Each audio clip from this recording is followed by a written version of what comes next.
Fazaria était au centre de la route de la soie du nord-ouest. Les marchands qui passaient par Rosaria devaient payer un péage, une façon lucrative de gonfler les couvertures du royaume.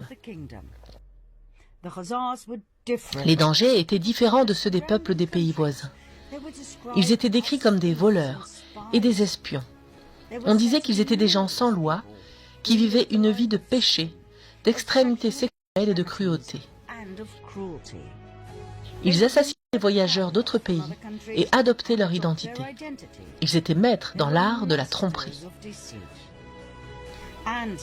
Et dernière chose, et non la moindre, ils vénéraient Baal, également appelé Moloch, une représentation de Lucifer qui exigeait le sacrifice d'un enfant.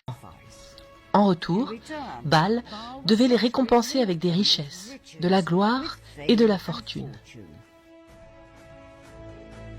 Les pays voisins les méprisaient.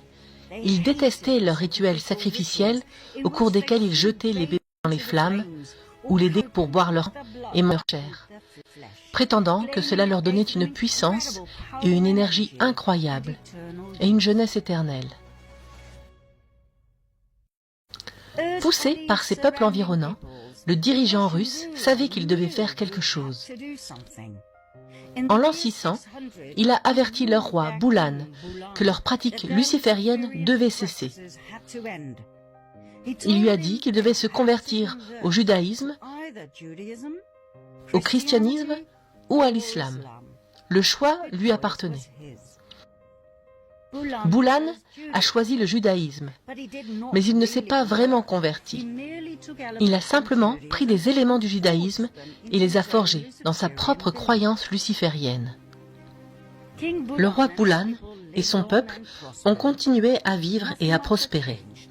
Rien n'avait changé, si ce n'est le fait que pour les étrangers, ils s'appelaient désormais les Judéens.